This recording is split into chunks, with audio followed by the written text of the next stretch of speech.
Our universe is incredible, surrounded by mystery and beauty, and many of us have questions about our past, present, and future. 𝗨𝗨𝗃𝗂𝗏 is an intuitive medium with over 20 years of experience. She has assisted people with discovering their path by understanding their past and connected the living to their loved ones who have made the transition. She is currently offering readings through Skype, Zoom, FaceTime, phone, and in person. You can reach her at 𝗏𝗏𝗂𝗏𝗏𝗏@gmail.com.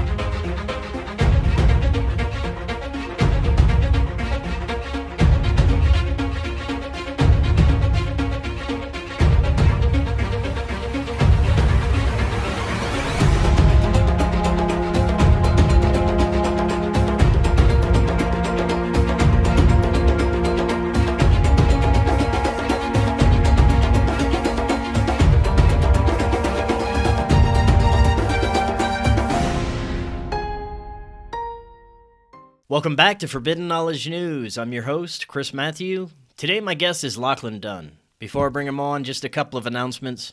Forbidden Knowledge News is asking for your help. This summer we're going to be filming a documentary. We're going to be traveling the country, interviewing your favorite and my favorite authors, researchers, contactees, whistleblowers, and fellow podcasters. If you appreciate what Forbidden Knowledge News has done over the past 6 years and you would like to help us complete this project, you can leave a donation. Those links are in the description, and anything is greatly appreciated. We have a Buy Me a Coffee or PayPal option. You can go to supportfkn.com or use that other PayPal link in the description. Also, if you have a business and you're interested in advertising with Forbidden Knowledge News, email me, forbiddenknowledgenews@gmail.com. We still have slots open for affiliates. Forbidden Knowledge News is always available on Rokfin, Minds, Odysee, Rumble, all podcast platforms. We are currently banned from YouTube again, but we shouldn't even be on there anyway. We have plenty of wonderful platforms that have all of our content besides YouTube that you can choose from. If you aren't on Rokfin, you're missing some amazing content. Rokfin is where you get all our premium content. You get all the premium content and free content from every creator on Rokfin as well. Just go to rokfin.com/FKN+ to sign up now. Our website is forbiddenknowledge.news. It's also the home of the Forbidden Knowledge Network. We feature some awesome podcasts on there from our amazing community. Be sure and follow us on Facebook, Instagram, and Twitter. All those links are in the description. And finally, guys, check out the beautiful and powerful orgone pyramids from our friend Karen Holton. They're made from the highest quality orgone in existence. And if you click the link in the description or go to KarenHoltonHealthCoach.com and use coupon code KNOWLEDGE10, you're going to get 10% off your order. Today I want to welcome Lachlan Dunn. He grew up in the very chaotic and violent western suburbs of Sydney, Australia. Because he didn't know how to defend himself and was generally targeted for that weakness, he was pushed into mixed martial arts and combat sports around the age of 17. He then dedicated himself to becoming the best MMA athlete he could become, which required him to understand all about the shadow, mind, body, spirit, and health optimization in bioharmonizing and using tools like float tanks, cold plunges, saunas, grounding mats, breathwork, healthy light tech, and more, which he continues to study and explore today. This also sparked his spiritual awakening as it liberated so much consciousness for him to use and move up on to higher levels. There was an amplification of this spiritual awakening, and now he is a holistic health coach, podcaster, and podcast creator on a mission to revolutionize agriculture and educate people about holistic health and esoteric spirituality in a comprehensive, whole, and balanced way. Lachlan, welcome. How you doing? Brother, well, I'm doing amazing. We've actually recently had some pretty crazy weather attacks here in Australia. We've had some definitely weather manipulated storms and flash floodings. Over the last 3 weeks, we've been getting just immense amounts of rain. And not just rain, I mean, it's like pelleting down 24 hours over, a week's time. And then just over the last couple of days, actually recently dropped what's known as a rain bomb over us. So I don't know if you've ever heard of that term, but they were publicly saying this on the news, that we are basically dropping a rain bomb on you and to be prepared for flash flooding. So that seems to be kind of wrapping up at the moment, and personally feeling much better internally, because we know there's no separation with the internal and external world. When they manipulate the weather, they create an internal shift of consciousness inside of ourselves.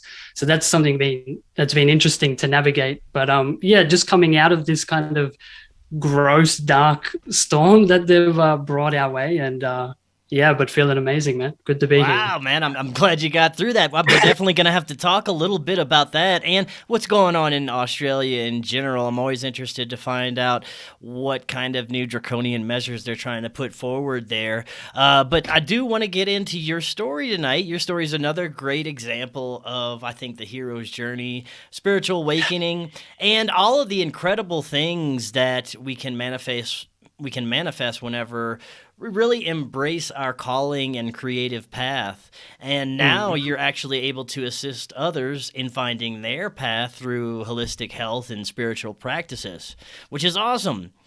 So I'd like to start at the beginning with your story. What was it that really set you on the path you're on?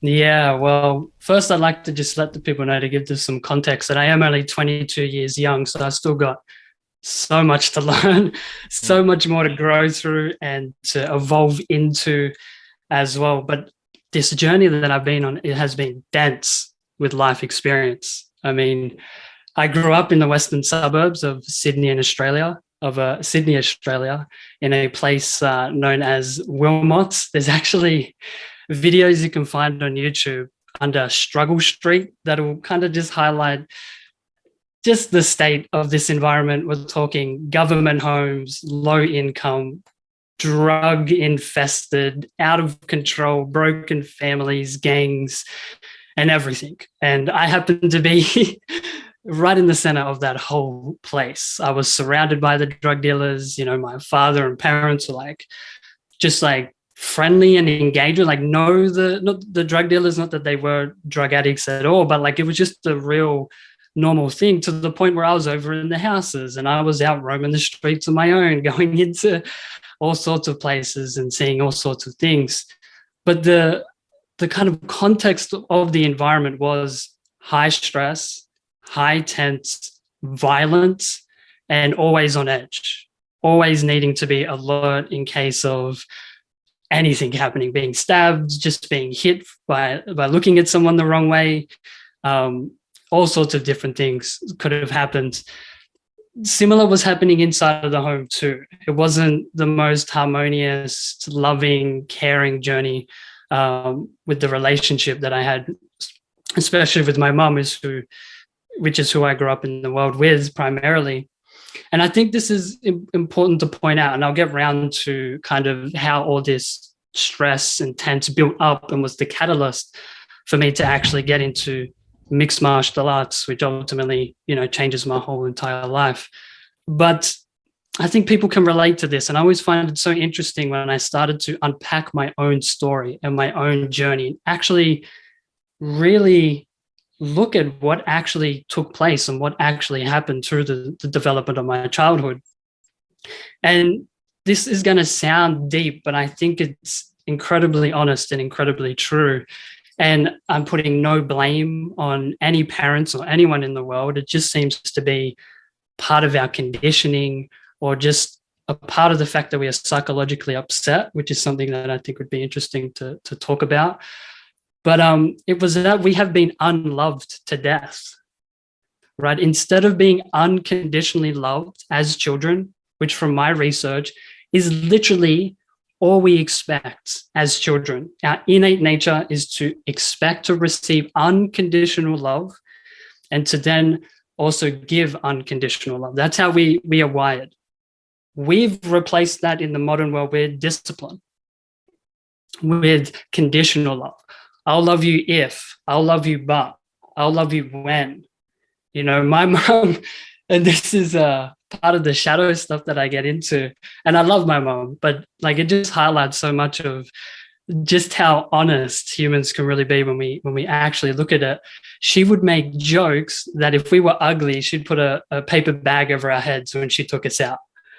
Like, you know, how conditional loving is that? That I will only love you to a certain amount if you look a certain way, not let alone the behaviors and qualities that you actually express out in the world. So for me, that's a blessing, because what it's taught me is how to actually love myself and how to truly love and what true love actually is. So because I got the complete opposite, I was unloved to death, like many of us are, yet we just don't know. I was the actual kind of contrast to show me what true love actually is and what true love actually feels like. So to come back on the track into my journey, I just had to make that side note because I think it's fascinating. Majority of the time growing up, it was just, like I said, high stress, high tense, violent, chaotic inside and outside of the home. Because my next door neighbor, who was the drug addict's grandson, he was kind of like, because he lived next door, he was like my neighborhood bully, but he was so incredibly psychologically manipulative. It's kind of fascinating looking back because he would pretend to be my friend and care for me. But then at any moment, he would like hold a knife to me in a corner, or he would like take me out the back with his pit bull dogs and like really just try and scare me with them and do all sorts of, you know, just fucked up shit to a kid next door who, you know, I happened to also be that scared kind of bitchy little kid. Like I was in this crazy area, yet I wasn't like any of the other kids. And like, I was so innocent, and like, I would only do the quote unquote bad things if I was really pressured into it. But I was just exploring and witnessing, and happened because I was that kid who was so innocent, made me the perfect target for everybody to project. Ultimately, they're all insecurities and trauma and everything onto. So he was a specific individual, a specific teacher who helped me a lot. Because if it wasn't for him really pushing me to the edge and me having to come home every day knowing he's my next door neighbor, waiting for me majority of the time, that I had to actually go do something about it.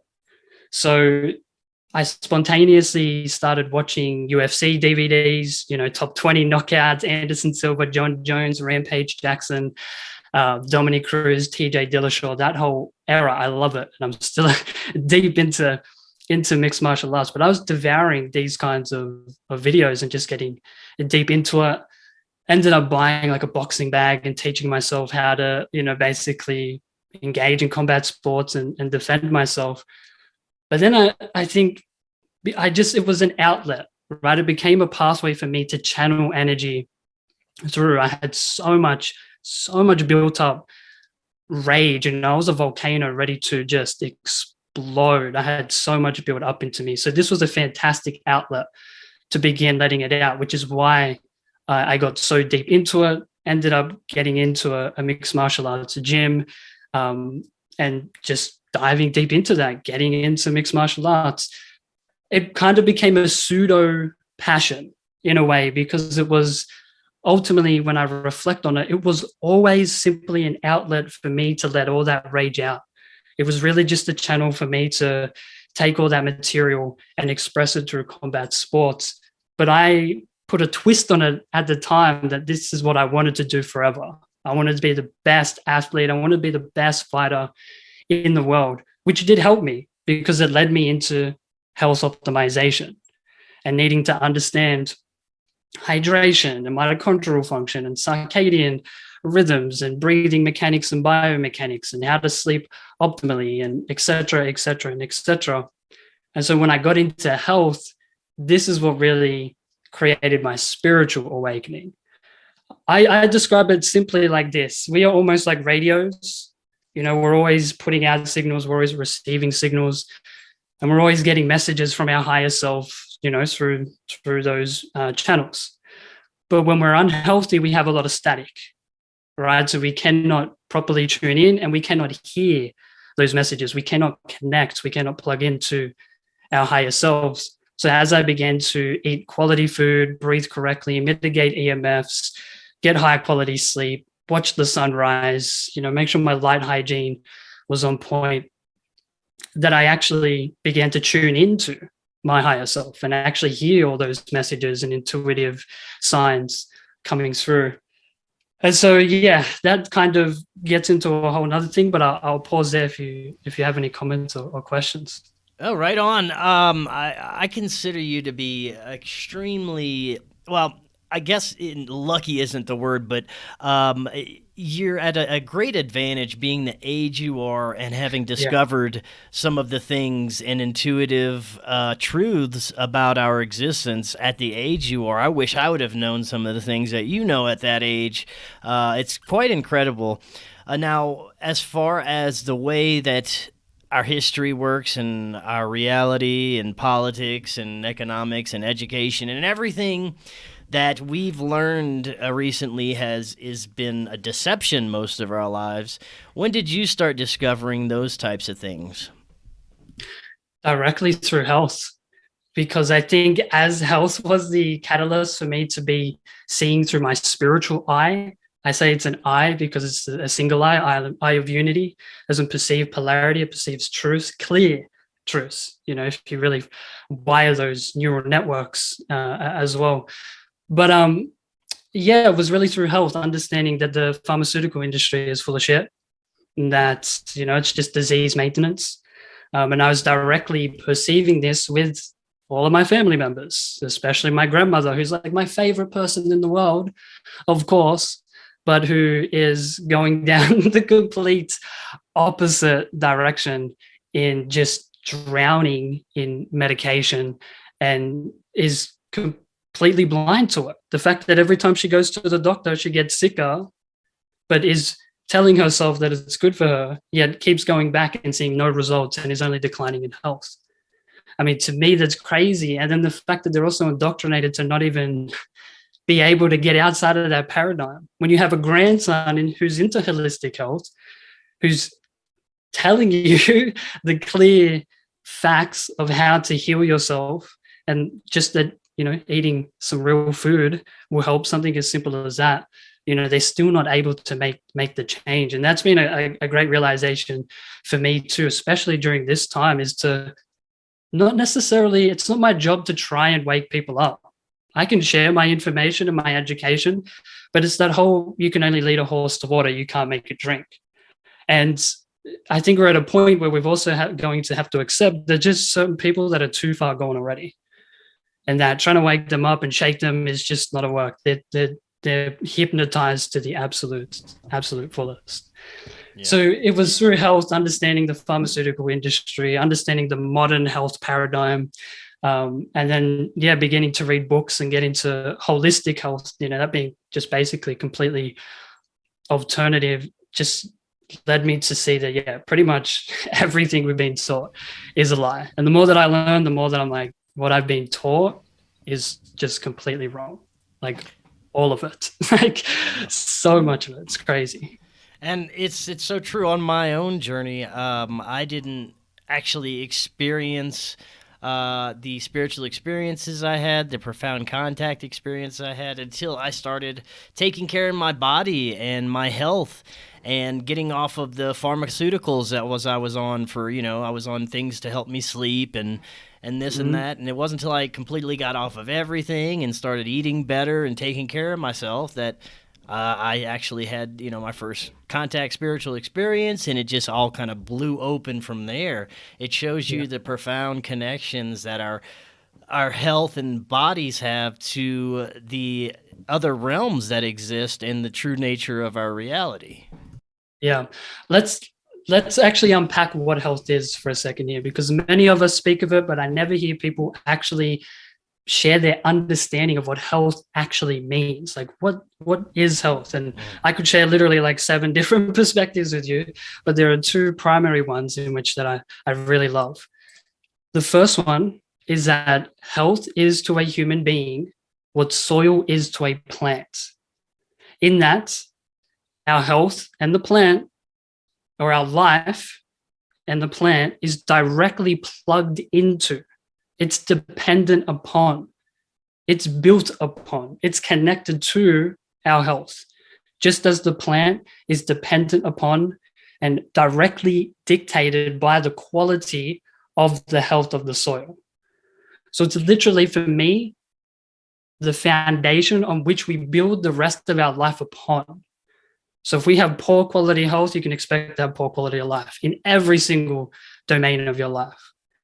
But if you can establish that foundation, your soil, the very first fundamental bedrock thing, you can get that right, then the rest of your life in which you build upon that will be strong, will be stable, will be of high quality. So it's very, I think it's like directly connected to nature when you look at it from that perspective. Yeah, for sure. And I think one of the objectives of our medical industry and the pharmaceutical industry today is to keep us from knowing that. And that, I think it's basically unnecessary if we had the tools ourselves, if we are able to eat healthy and take care of our own bodies. We have no need for the modern medical industry, right? Yeah, we can let go. We can be independent and actually be real individuals. I mean, this is a part of growing up that humans need to consciously go through. We have no real individuals in the world. We have a bunch of children relying on systems, which are archetypically daddy and mother figures. If not, I even think they're gods. Like they think the government is gods. And so we have a bunch of children in adult costumes that like haven't grown, they haven't individualized, they don't know how to think for themselves, they don't know how to take responsibility, which just means taking your power back. And there's this victim mentality as well that comes along with that. It's this whole part of the, you'd call it a matrix. I prefer the term God tricks nowadays, since coming across Anna Raytor's work and her book, The God Tricks versus the Matrix. It's yet again something that's been manipulated, right? The word matrix, which in its etymological meaning says that it means the womb or the mother, right? So it's this actual feminine principle, this feminine force. So it's interesting how we've manipulated that to be something artificial. Or what I think is like there was an original matrix, this harmonious matrix, this real, authentic, natural matrix, the mother, the womb. And then you have obviously this interdimensional being that comes through, known as Yahweh or El, or the plethora of other names, which creates this God tricks, and who's the architect of this God tricks. So there's many other helpers in creating this. So it's just interesting to note there how they've even manipulated the word matrix, and we keep on feeding this spell, by using the word matrix when we're misusing it in a way. Yeah, you're absolutely right. Now, I want to go back to the health aspects for a second. There's plenty of people in this kind of community, in the medical space, doctors and healthcare professionals that are questioning the basis of our health, when it comes to germ or terrain theory. Mm-hmm. And this is a big one, and it's coming out more and more that more people are looking at this terrain theory, saying that we need to treat the actual problems, and that this germ theory is basically going after what our body is naturally producing to heal itself, and the medications that they're giving us is basically attacking these natural healing mechanisms that we have to fight off anything that our own body is, wrong with ourselves, to heal it and to fight off toxins. What do you think about that? Yeah, honestly, my personal philosophy and understanding around the body itself when it comes to healing is that there is ultimately no such thing as disease, illness, and symptoms as we think of them. There is only an infinitude of healing responses, intelligent, coordinated, perfectly designed, meant to be healing responses that the body actually expresses. But we mistake them, or we purposely went on to call these natural healing responses symptoms, illness, and disease, so we can prescribe medications for them, so we can do surgery around them, X, Y, Z. But in actual fact, the body only knows how to heal itself. Full stop. It's only an infinitude of healing responses. Yes, can we manufacture our own diseases and imbalanced state, when we're out of homeostasis? For sure. But the mechanisms that we're seeing the body express is only it trying to correct itself and go back into homeostasis. So ultimately, we get in the way a whole lot, even when it comes to natural things and holistic things and everything.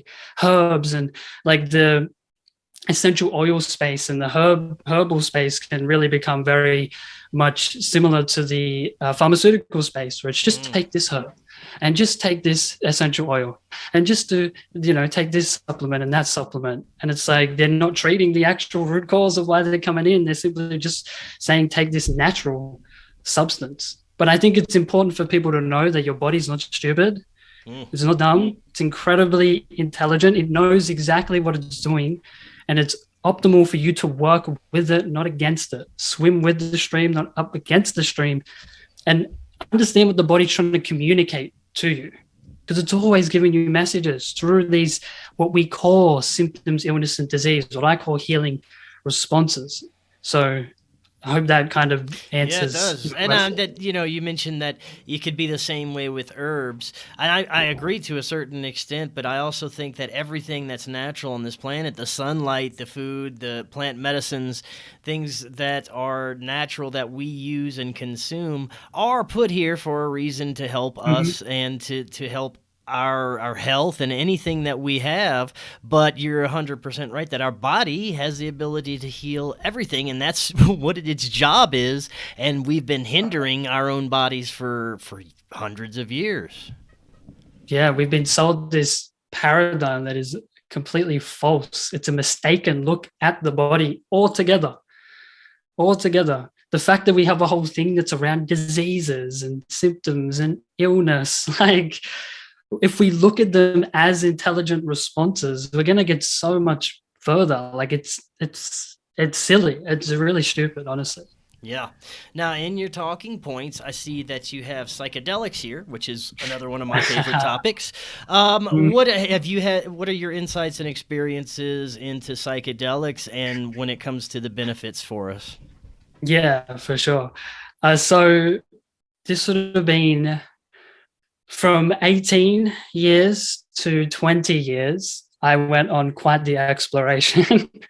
I did around 30 LSD experiences, primarily 95% of them done at home, intentionally, with an eye mask, with music, journaling, doing the healing, doing the work, actually going through the whole experience. The other 5% is me being the explorer that I am, going into nature and having all sorts of other really amazing and interesting experiences. But I must say that personally, I'm an explorer. I see my life as an experiment. I'm an experiment. I'm always constantly testing, but I'm doing this intentionally and intelligently. I'm not just consuming shit for the sake of consuming shit. I'm actually looking at how I can use it to benefit my life. And so these experiences were absolutely magical and wild, as you can imagine. Have you delved into LSD at all yourself? Oh, yes. LSD for me was more of like I was using it when I was younger in my late teenage years and 20s as kind of like a party thing. And LSD was not a spiritual tool for me at all. Now, if I were using it today, it'd be a different story. But for me, what my spiritual plant medicine tool was psilocybin, magic mushrooms. Yeah, wonderful. Yeah. I wish I could get my hands on them here in Australia, but they're a bit hard to come by. I've been called to them for sure. But yeah, obviously there's things around that. But yeah, obviously, like you mentioned, it's not necessarily the plant medicine itself, but it's how you engage with it. It's your intention behind it. It's neutral in a way, and it's your intention and how you engage with it and interact with it. And so I had many liberating, profound healing experiences for sure. And I'll share two insights with you that I think are valuable for people to hear. The first one's kind of a cool just story within one of my experiences. It was the complete entangled experience. And this was like me experiencing the non-locality of ourselves, like just being able to merge into things that are non-local. So I was just going through the journey and I was sitting on the edge of my bed. I happened to just get up and, was probably going to get a drink or go to the toilet. And I could hear something. I could just hear this buzzing. And then I realized there was a plane flying in the sky. And so I'm sitting there and I continue to focus on the buzzing because, I don't know, it was just standing out and it was really coming into me as that's what it felt like. I was being infused with the sound of the plane. And then all of a sudden, I'm being the experience behind the plane. I'm feeling the You got frozen there for a second. You got frozen. You stopped that all of a sudden. You got me? Yeah, you're back now. Yeah, you stopped it all of a sudden. Okay, yeah, so all of a sudden I'm having this guy's experience in the plane completely. So I'm sitting on the edge of my bed and I'm feeling all the senses, except it's just my visual representation of it. But every time he dipped down and turned and twisted, I felt that inside of myself to the fullest extent. I was having this guy's experience. I could also feel how much joy and how much fun and just how much he was in the zone and he was just having the greatest fly of his life. It felt like he was really into it because I could feel that I was embodying everything that he was going through. And it was, really quite extraordinary to actually tap into that and have this guy who's in a plane flying above me to have his experience sitting in my bedroom and the complete thing too, all the sensations. I mean, I could feel the whole thing. I don't know. Have you ever had an entangled experience? I have, and interestingly enough, I've had those when I was younger and didn't realize that the powers of plant medicine. I've had experiences where me and a group of people saw the same hallucination. One of my friends turned into like a Mickey Mouse, and he had big Mickey Mouse hands. Another one, I saw what appeared to be a form of telekinesis. There have been quite a few profound experiences with LSD and plant medicine in general. Most profound have been recently when I was doing my own spiritual work with psilocybin, and I got rid of my girlfriend got rid of a spiritual attachment. That was one of the most profound experiences I've ever had. But yeah, I know exactly what you're talking about. Yeah, it's really quite extraordinary once you experience that and you have the realization that, obviously you aren't just obviously here and physical, but you can tap into any part of it all. Yeah. And from my understanding, from one perspective, what the psychedelics are doing is there's an application of our voyances, right? So your third eye, your clairsentience, your claircognizance.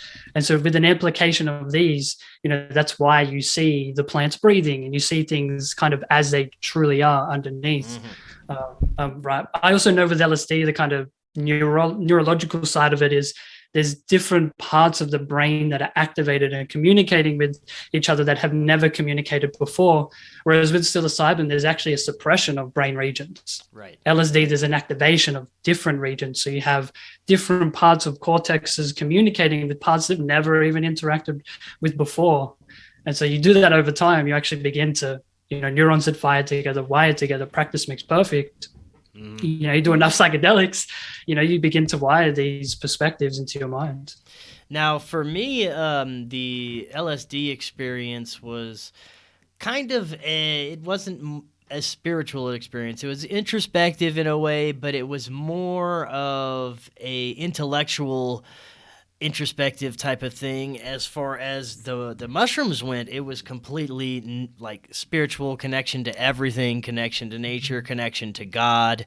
That was why I gravitated towards the psilocybin, especially for me. I know it's different with everyone, and everyone reacts differently to all this stuff.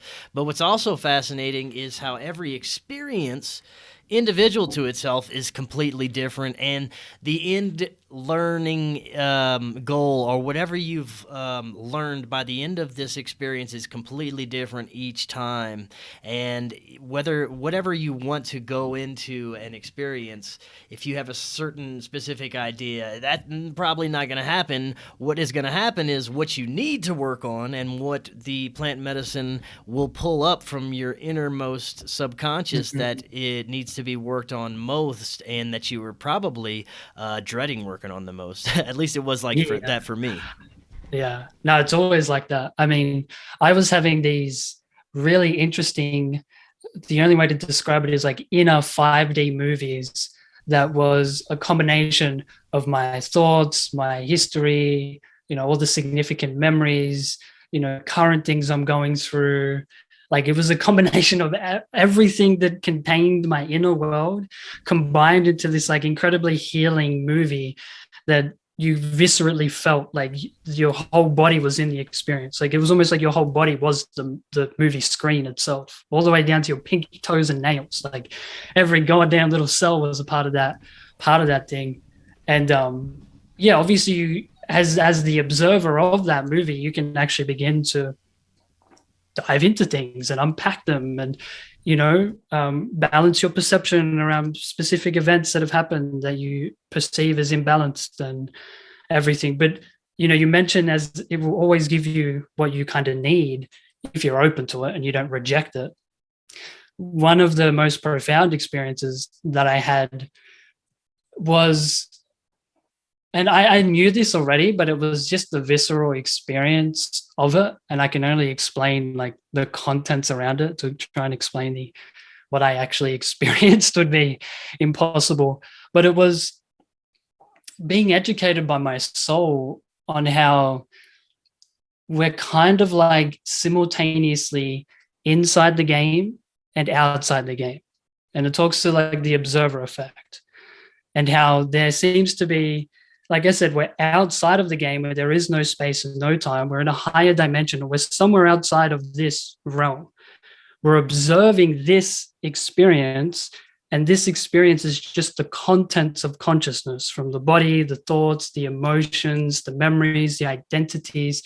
These are all just contents of consciousness that are arising within your personal awareness based on the point of view you take. But to always remember that you are not the thoughts, the emotions, the memories, the identities, that you're actually the observer behind the scenes, just witnessing, observing this virtual reality, which we're merely perceiving. Consciousness is, from my perspective, simply perceiving senses. It's not even kind of here. It's simply, like I said, perceiving senses and having this interactive, immersive 3D, experience.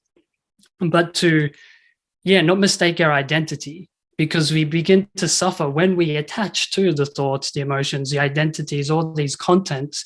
We think we're the contents when we're really the observer behind the scene, just witnessing the movie play out. And to have that kind of visceral experience of that, like the observer effect, was profound. Yes, yes, I know that feeling as well too. That's very profound.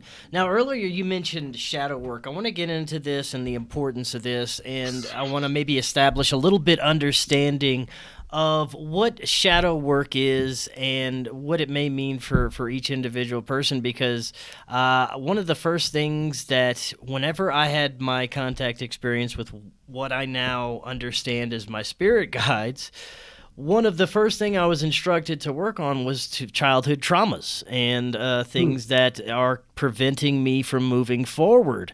And I had never, first of all, I didn't even know I had childhood traumas. But once I was directed to look in that direction, it all started coming up, and it all kind of came together in the end. But let's talk about that, the importance of doing this type of work that is preventing you from moving forward to begin with. Absolutely. Oh, I'd love to, because I think it's of the utmost importance right now. I think the reason why we're in the position we are right now is because we haven't cleaned up, which is to do our psychological work. And, you know, when I think of cleaning up, ultimately we're talking about shadow work, cleaning up. That's just, I'm so used to using the terminology of cleaning up within the Ken Wilber's integral framework, but shadow work is really just referring to our finite self's health, right? So the ego's health. Because as we develop just throughout, you know, our life, because we live in a culture that divides us into you can do this and you can't do this, what happens is what you can do goes within the ego, and kind of what you can't do is repressed and goes into the shadow. And the same thing goes for what you can do and what you cannot do, and what you can express and what you cannot express, and what you can say and what you cannot say. And we get divided. All right. So we come in as holy as possible, right? Our integrity is just the highest of quality. And then we begin this split that takes place. And so you have the ego that develops and is basically made up of this mask and this persona. And this is, the ego is really who you want to show to people, right? There is a part of me right now, Chris, that I am unconscious of and am not showing you, that darker side of me. All the things that I've repressed and denied, all the qualities, traits, wants, needs, desires, actions, and inactions that I've denied makes up my shadow. So it becomes this second figure that follows behind us that we could say is our shadow. It's always there, always there. And we can't get rid of it. The only way to go through this is to bring those qualities, aspects, needs, wants, desires, traumas, whatever, bring them into consciousness and integrate them back into the ego. So we're talking about the kind of quality of the integrity of the ego. These are all just repressed pieces of the puzzle that we're unconscious of, that for some reason we've denied, whether it be just because it was too traumatic to face or we had an imbalanced perception. This is kind of a big one, and I'll touch on this quickly because it's kind of within waking up and us having a one-sided perception, which is something that drives me crazy because people are suffering so much because they don't understand this, is that we live in a two-sided universe, and that every single experience and event that we all go through is made up of two fundamental ingredients: chaos and order, support and challenge, positive and negatives, benefits and drawbacks, ups and downs. Every single experience. It's impossible to have an experience that is purely and absolutely positive and purely and absolutely negative. It's impossible. Those two arise simultaneously. Quantum physics entanglement. Can't take anything apart. It's all enfolded and wrapped into each other. And so what happens is we go through experiences, but we only acknowledge or perceive one half of the experience, in that it's only positive or that it's only negative. And so we have positive trauma and we have negative trauma because we're only conscious of one thing. So one thing is repressed and goes into the unconscious. We're unaware of it. It's repressed. It goes down. But when we can synthesize the two and we have simultaneous awareness, that's when I think we see love. We see what the experience truly is, and we have nothing but gratitude and thanks for it. That is the side note I had to make. Coming back to shadow work, is that we've also been so focused on love and light. I don't know if you've noticed this, Chris, but throughout our history, it seems to be just this focus on love and light and happiness and this one-sided fantastical world that we should be living in. And because we've been so focused on love and light and being up in our heads and just meditating, we've completely denied all the cleaning up, right? So even if you look at monks who meditate, they spend their whole lives meditating. That's their whole goal, is to transcend the ego. What do you find when you look behind the scenes? Because all they've done is transcended the ego, there's a whole bunch of material that's been repressed and has to express itself. You actually find monks engaging in rape and violent acts and expressing just this shadow material that has been accumulated, because all they've done is transcended the ego. And if we look at the nature of evolution, what does it do? It transcends and it includes, right? So you go from an atom to a molecule, right? We transcend the atom to a molecule, but the molecule includes the atom. We go from molecule to cell, the cell, we transcend the molecule to the cell includes the atom and the molecule. All we've focused on is transcending.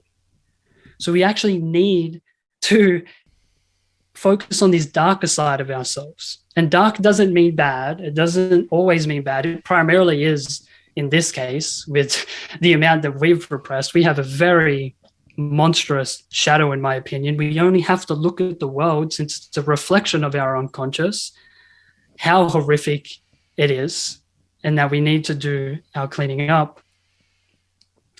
But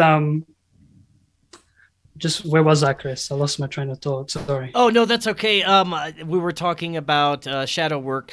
Now, it reminded me while you were talking that psychedelics have kind of the same type of thing, where they force you to work on these instead of just taking the easy way out. Like, I've never come out of a psychedelic experience without going through like a dark night of the soul, or a very traumatic portion of it, where I had to deal with whatever issue or trauma or issue or childhood experience or whatever came up during that experience. If I didn't face it, well, I always did, because I don't think my trip would have been the same if I didn't. But like it wouldn't allow me to get to the end of the experience without facing those very dark parts. And you're right. I think that's all a part of, true spiritual growth, is facing those really dark parts. Yeah. Carl Jung says that we must reach our roots down to hell so we can grow to heaven.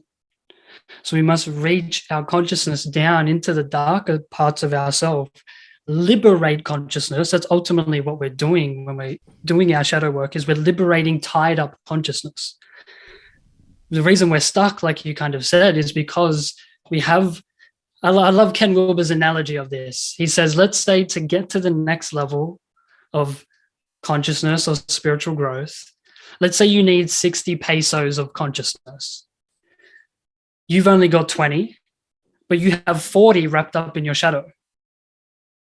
If we do the shadow work, we can liberate 40 pesos of consciousness, and lo and behold, we have enough pesos of consciousness to actually move on up to the next level.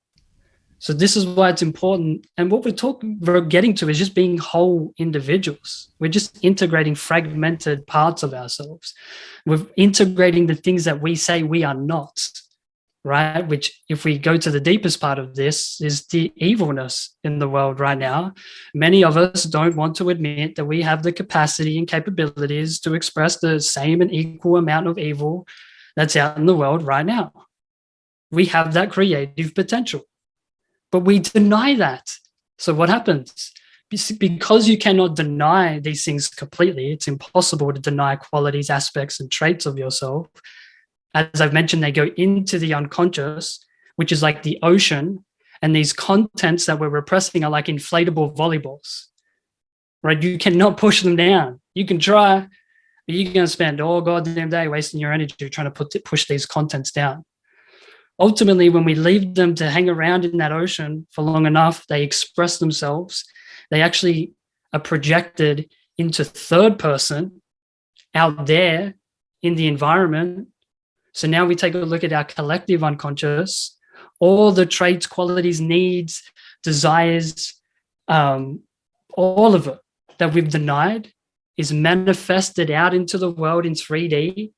And now we have reflecting us, our shadow. And it's embodied in the politicians. It's embodied in these powers that be, whether it's an interdimensional being or a giant or an angel. I believe these are all reflections of our shadow unconscious and what we've not integrated. And so when we understand that our unconscious will always meet us on the outside until we meet it on the inside, Carl Jung, that we need to take things from third person out there, the monster's out there, the enemy is out there. We need to take the second person, talk to the monster, talk to the enemy, and then we need to take it to first person and we need to own the fact that we are the monster. That, Chris, we have found the enemy and the enemy is us. It's ourselves. It's our own reflection. I believe this is all us. We're always creating. And this is like a dreamlike state in which we're just manifesting all these things consciously, but also unconsciously. So I hope that makes sense. It does. And I know that this was an issue for me whenever I was trying to do my shadow work, but I believe for a lot of people, it's hard for them to actually take the step to do something to counter whatever it is, whether it's a childhood trauma, whether it's something you feel guilty about, whatever it is that you need to work on. People may realize what that thing is, but actually taking the step to fix that problem or bring it to the surface and do whatever you have to do to get past it, that's where people are, a lot of people, including myself, I was stuck. What is your advice to actually get past that, if you know what I'm talking about?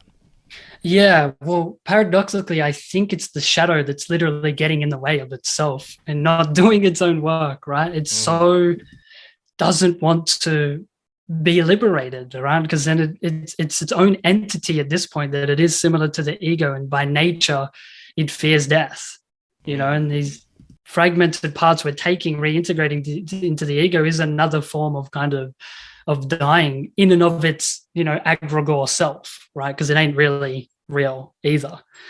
So personally, I think one of the biggest parts that I've found in moving ahead with things is to first truly understand something.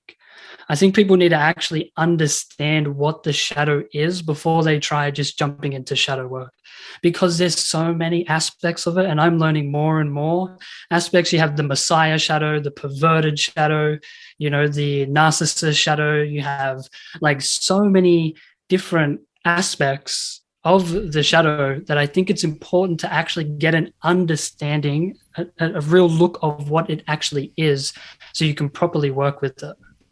Well, maybe we could talk about some of those aspects, because that sounds very interesting. What were those that you mentioned, and maybe give just a brief description of them?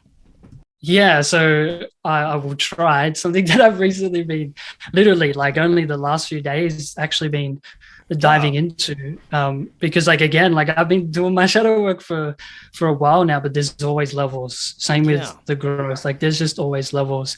And I actually didn't know that, it could be kind of put into a framework of there are different aspects of the shadow. I don't know if it's presented that way to make it easier to work with, to make it distinguish with which kind of part of you're working with. But I mentioned the perverted shadow because it stands out in my own life. And this is yet another one many people don't want to face, right? Is really our sexual shadow, right? And just all our actual sexual wants, needs, desires, and actions that we've repressed and denied, whether that's through our history and pornography, which is, I had massive porn addiction throughout high school. And so that created a whole shadow in and of itself that I'm kind of working to dissolve and integrate back into my ego self. But it's not like when you get into that stuff, it's not, shadow work ain't fluffy. You know, I was sitting there the other night being incredibly honest with myself in how disgusting some of the aspects of me really are. And some of us aren't actually willing to love those aspects of ourselves. I think this is the key to transforming it. To transforming the shadow is really true love, which is unconditional acceptance of what is. Love is magic that way. It's only once we love something can we actually transform it, because you need unconditional acceptance of it. Carl Jung emphasizes this. I mean, so many people emphasize that you need to have acceptance of the shadow to actually integrate it. If you don't fully accept these aspects of yourself, you can't work with it. You know, it's like there's a force field around the Play-Doh that you want to mold and change into something. And until you actually accept that the Play-Doh is an ugly color or whatever it is, can you actually begin to engage and mold it into and change it and transform it into something. So love is key. But back to these other kind of aspects, I do think it's fascinating, because as I was reading through it, you just see it expressed so much out in the world, especially the Messiah shadow, which is basically the savior shadow, and all these people that, you know, whether it's in the galactic space and they want aliens to save them, or they want the Galactic Federation of Light or some bullshit to come get them, or it's Christians and Jesus, or it's NPCs and Donald Trump. You know, there seems to be all these savior complexes, and that's a part of our shadow too, because we're not willing to admit that we're the ones who save ourselves. Yes. So we externalize it. It's projected out into the world. Again, the unconscious will always meet us on the outside until we meet it on the inside.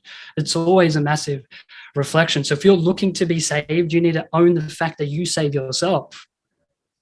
That's huge. And I'm glad you said that. That's one of the biggest aspects to all of this is no one else is going to do anything that you're not going to do for yourself. No one can help you with this but yourself. And one of the big parts that people get stuck on, especially if they're suffering with addiction and they want to rely on the traditional sources of, rehabilitation, like let's just use AA, for example, or NA.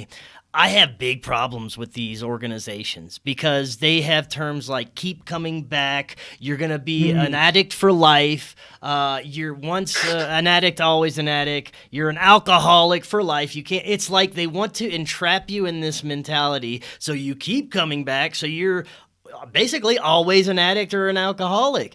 And I have a huge problem with that. And I think that institutions and organizations like this are perpetuating addictions and problems, and they're not out there to really help people, right? For sure. No, absolutely. I think you're spot on. But we need to realize that, we are the ones we have been waiting for. We are only going to save ourselves. We need to take responsibility. People don't want to take responsibility. And this, again, ties into the shadow, because we need to be responsible for all these qualities and aspects of ourselves and our behaviors and the way we express ourselves. And responsibility is about taking our power back. Another word for responsibility may be empowerment. Taking our power back. We control this whole thing. Again, I said, we have found the enemy, and the enemy is us. We are the ones we have been waiting for. This couldn't be more of an inside-out job, right? The analogy that I give is, this is what people are trying to do right now, Chris, is let's say I want to go shave, what sort of a beard I got going on off, right? I go into my bathroom, but I start putting shaving cream on the mirror and I start shaving the mirror. I've just wasted my time. I've done absolutely nothing. What we need to do is go to the source of it ourselves. In this case, the metaphor is the external world is the mirror, and the source of the external world is our internal state of mind. The external world is the manifestation of an internal state of mind, an internal state of consciousness. So we got to stop trying to shave the illusion, shave the reflection, and go to the source of it, our internal state, us, inside out job. Yes, very well said. You mentioned breath work earlier. How important is breath work in doing some of this shadow work and healing and basically getting our mind and body in tune and on track? Exactly. I'm so glad you brought this up because I'm a fanatic about the breath, because my health challenges growing up were poor breathing and crooked teeth and jaw kind of deformities because of my breathing mechanics. So I'll give people a quick history about that because it's very interesting. And I think parents need to be aware of this 100%. So as we grow up as children, we know that we are like molten glass in that we are incredibly malleable. We are shaped so easily. What we want to do is help kids optimally develop a nice, wide, broad, square jaw that's going to fit all the teeth and is going to support the neck and the rest of the posture, because our jaw directly influences our whole posture. This is why so many people who are mouth breathers also look like the letter C. You know, they're so crunched over, and then you combine the fact that they're staring at their phone to get into a whole host of issues. But how does a child develop an optimal jaw that fits all the teeth and allows for the actual correct development of the nasal passages too? Is by having the correct tongue posture. The tongue's meant to sit on the roof of the mouth. It acts as a natural palate. As the kid grows, as they keep their tongue on the roof of their mouth and they breathe through their nose, they develop a nice wide palate, but the roof of the mouth is the bottom of the nose, right? So as we develop the roof of the mouth, by having the tongue sitting on the top and opening it up, we actually fully develop the nasal passages. So because I did the complete opposite, and I was also eating not real food, just food like products growing up, you know, and just stuff from, I don't even want to call it food. Like I just can't, like it's not even close. It's more like a McDonald's plastic toy, you know, than fucking anything else. And that, so I was fed that too. Junk food leads to acidification, which leads to mouth breathing because we're off-gassing CO2 and acids and many other things. So because I breathed through my mouth as a child and I kept the tongue on the bottom of my mouth, I didn't develop a nice wide jaw and I didn't develop optimal open nasal passages because, again, the roof of the mouth is the bottom of the nose. Just a side note on food, we want to be eating real food because it exercises the jaw. We actually get to use it. How many times do you chew a Dorito? Twice. Shit dissolves in your mouth. You ain't even got to chew these food-like products. You know, so we want to eat real whole foods that engage the jaw, exercise the jaw, really shape the jaw so we can, you know, really develop an optimal mouth, because you don't want it like mine, people. Trust me, if you have the chance to, you know, help your kids develop a proper jaw, mouth, and nasal development, then, you know, take up an opportunity to do that. So getting into the basic breathing mechanics and biomechanics, I think this is important because it's actually being inverted. It's kind of funny. I only recently realized how oxygen and carbon dioxide have been inverted. But Chris, we are designed to breathe through our nose. Mouths are for eating, noses are for breathing. If we take a look in any physiological textbook, any medical textbook, we will not find the mouth a function for breathing. It's just not designed at all for you to be breathing through. This is why you have a nose. When we breathe through our mouth, we bring in like 75% less oxygen. It's not filtered, it's not humidified, it's not clean. It doesn't boost natural production of nitric oxide, which is a vasodilator, a blood vessel expander. So it improves the amount of oxygen that can actually get into the lungs. It dries out the airways, creating inflammation over time. It alters the oral microbiome, you know, by changing all the microbes and the fungus, bacteria, archaea, and yeast and everything that live within our mouths. So it's just absolutely detrimental. When we breathe through the nose, we filter, humidify, clean the air. We access the fullness of the lungs. We get more oxygen into the cells. We boost the production of nitric oxide. and it stimulates the parasympathetic nervous system, which is the rest, digest, and heal side of the nervous system. The mouth actually directly activates the sympathetic nervous system, the fight, flight, or flee state. So if you're breathing through your mouth chronically, you're constantly in a stressed out state, for sure. That is the signal that you're giving to your physiology, your nervous system, that we're stressed out state. So if you're chronically mouth breathing, especially when we, get into sleep, you are not sleeping. Like, you're just sedated. That's all. Like, you ain't going through the sleep cycles.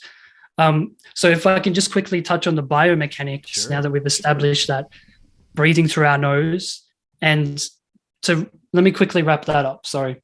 So the other part to the mechanics is not only breathing through the nose, not only breathing into the diaphragm, but we can actually take a full 160-degree breath. So we can breathe into the diaphragm, we can breathe horizontally into the ribs, and we can breathe into the lower back. So it's like a balloon.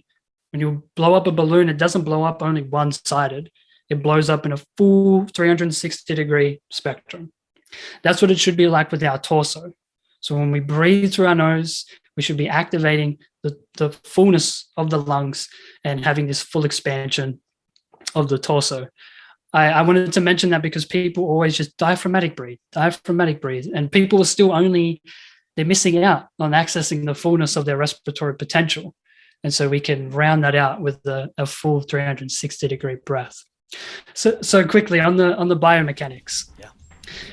Let's first understand, how does oxygen even get into cells? It's only in the presence of carbon dioxide. Okay? It's only in the presence of carbon dioxide can oxygen actually get into the cells. It is literally the key that unlocks the door for oxygen to get into cells. So if you have no carbon dioxide present, oxygen will not be released from hemoglobin, which is an oxygen carrying molecule, and it will basically just create oxidative damage.